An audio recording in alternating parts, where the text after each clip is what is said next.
Hey all, I'm Lindsay, 26 years old. So here I am doing something I never thought I'd do, sharing a piece of my life on a public platform. Yikes. You see, I'm not one to flaunt things or share personal stuff, but this story is just too spicy not to share. Plus, I don't have many close friends to vent to, so here goes nothing. Let me get a few things straight before I dive into the meat and potatoes of this crazy experience. First, I've changed everyone's names in this story because, well, I don't want anyone potentially tracking me down and exposing me to the wrong people. You can't be too careful these days, especially when you're someone like me. You see, I grew up swimming in money, and I'm not going to lie, I was used to it. Don't get me wrong, I'm not some spoiled, prissy brat. The reason I was able to live in luxury and have anything and everything I wanted was because of my dad, Austin, 60 male. He was and still is all about saving money. My dad's frugal behavior is one for the books. He always taught me the value and importance of money. I still remember his words like they were yesterday. The difference between billionaires and millionaires is that we don't spend it all willy-nilly. We actually invest and save our money. They can buy yachts, and we can buy the oceans their yachts are on. I didn't even know classism existed amongst the 1%, but apparently, it's a thing.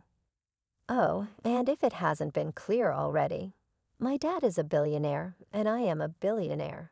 So despite my upbringing, I'm not the kind of person who shows off. You wouldn't even guess that I have money in the first place, let alone billions of it. I never liked the extra attention that came with it. As soon as people learned I was a billionaire, they either try to leech off me or keep their distance, assuming I was some spoiled brat. Hence my lack of close friends, as I mentioned earlier. The lack of friendships and connections I've had really left me desperate for human connection.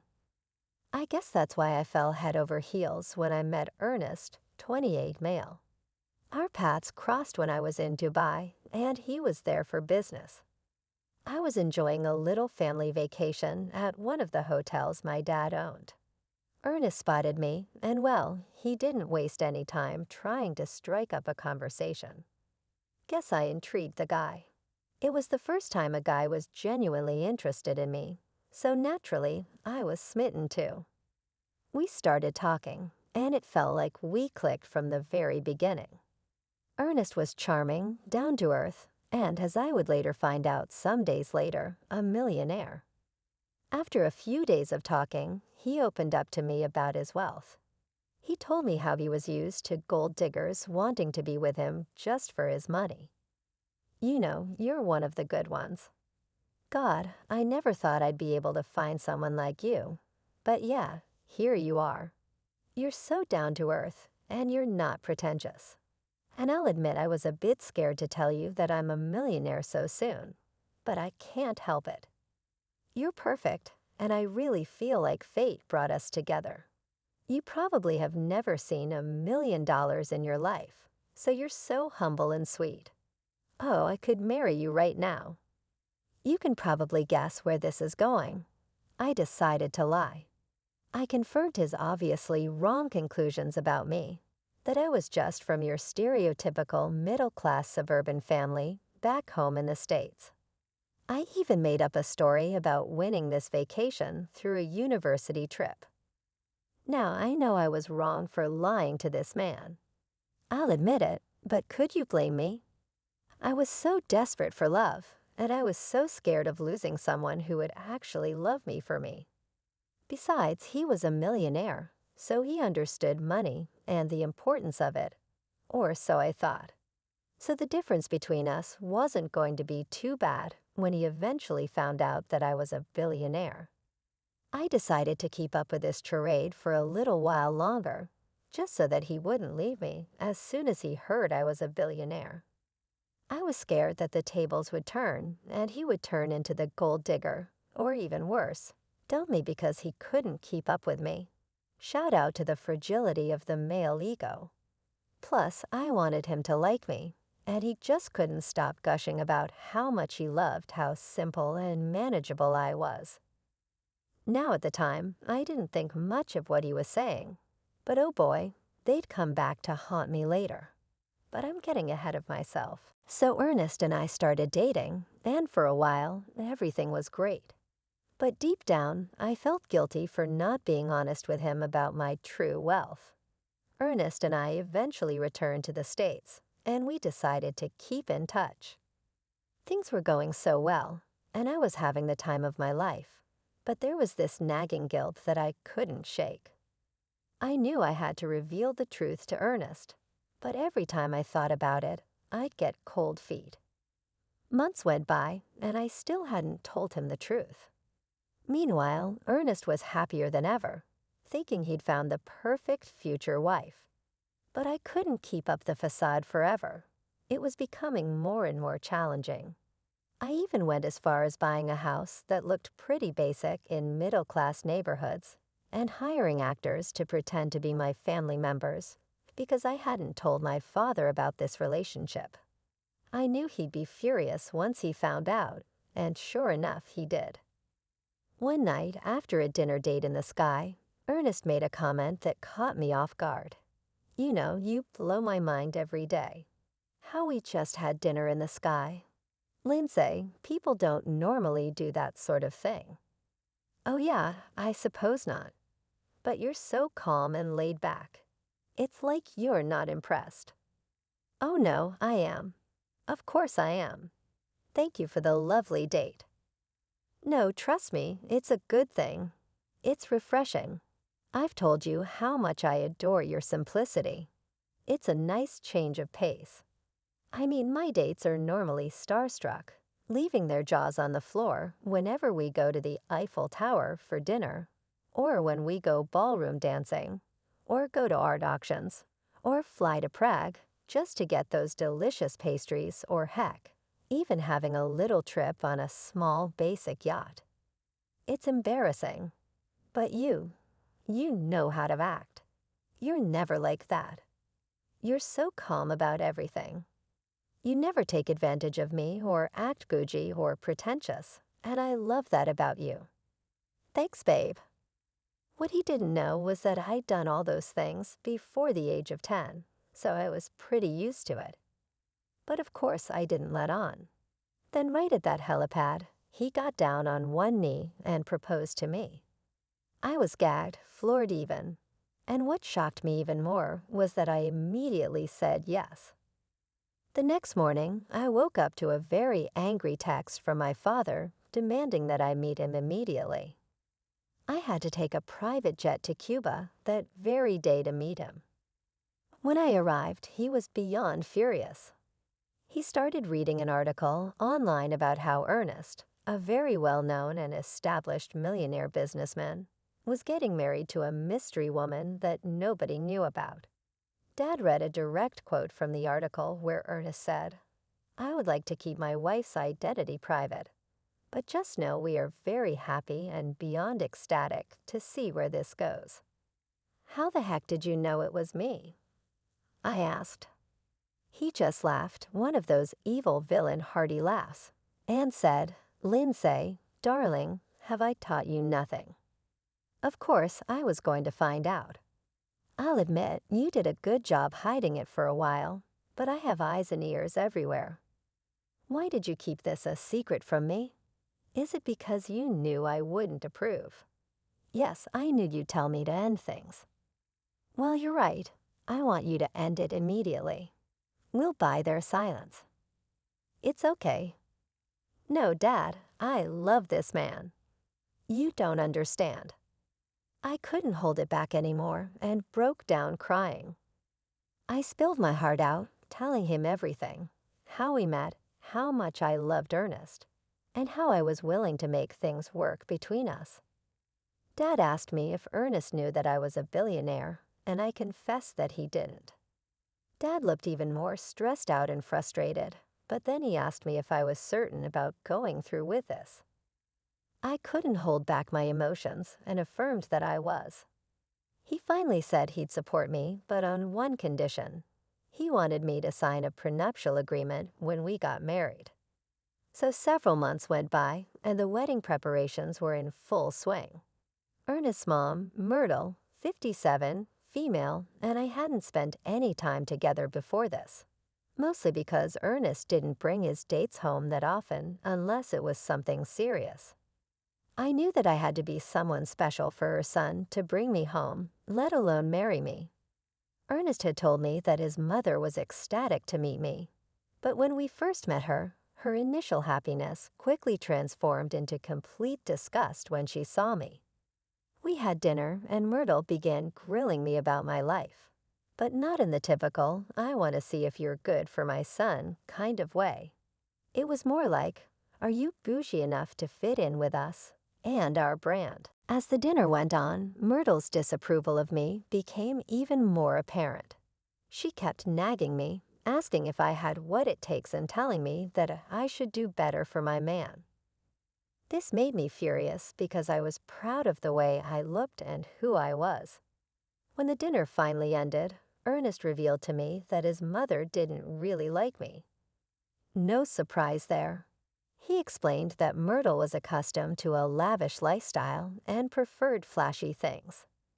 Seeing someone like me wasn't what she had envisioned for her son, but Eve assured me that everything would be okay once we got married, because then Myrtle would see that Ernest was genuinely in love with me. Despite the challenges and the lies, I was determined to make this work and prove that our love was stronger than any preconceived notions. The big day came, and Ernest brought up the idea of a prenup the night before. And before you start, I know all that crap about how it's bad luck to see your man the night before the wedding. And maybe you're right, because with the way the story ends, I definitely got some bad juju for not listening to that stupid tradition.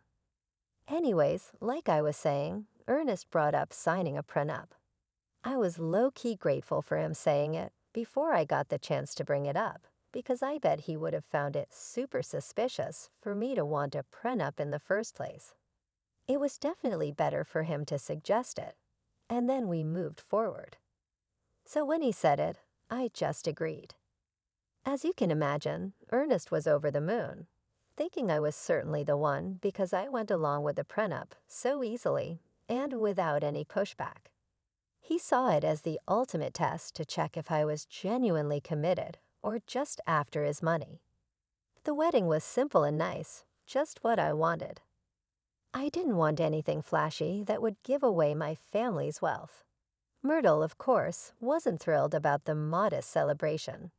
She had hoped for something huge and grand, but Ernest didn't care about that.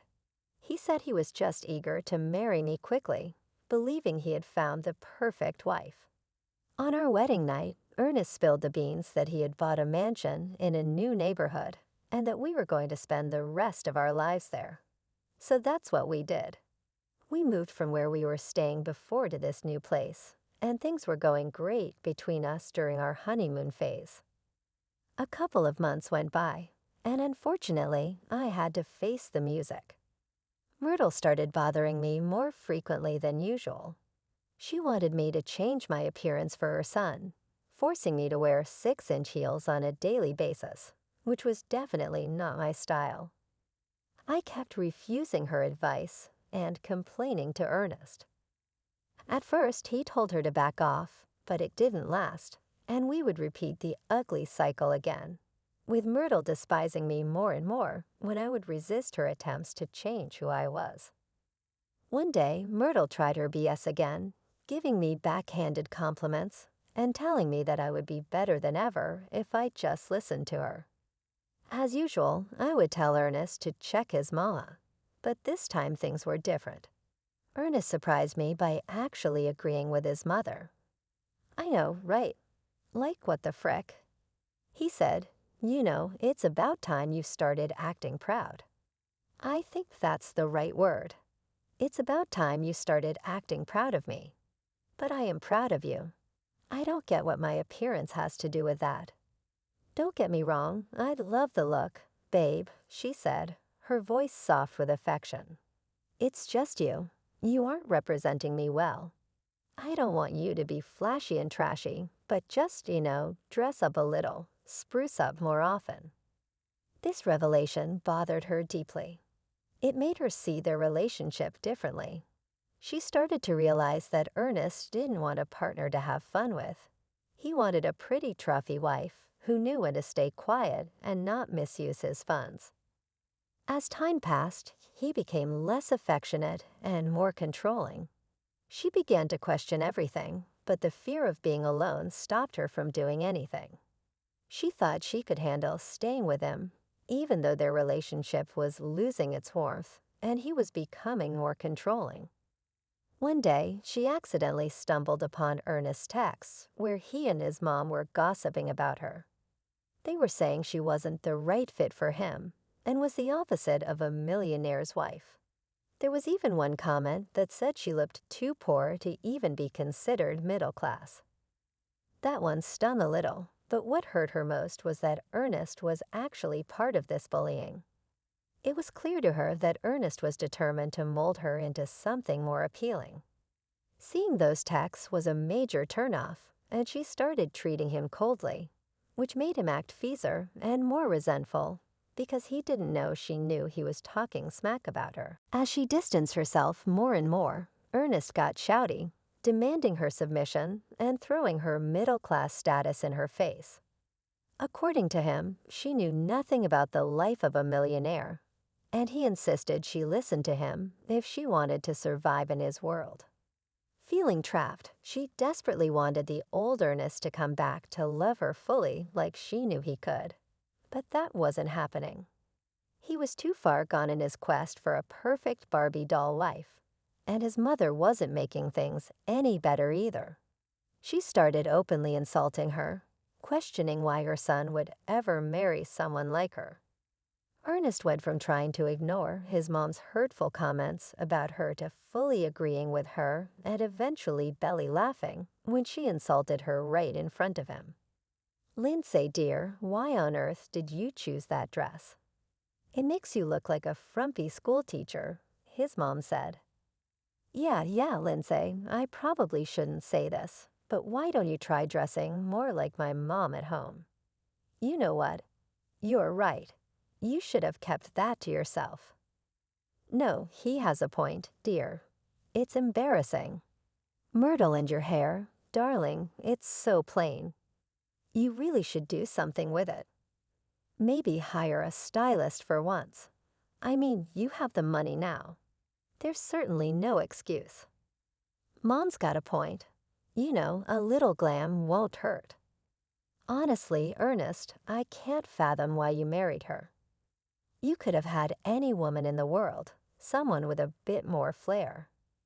Yeah, Lindsay, maybe you should take some notes from Bella Hadid or Kim Kardashian.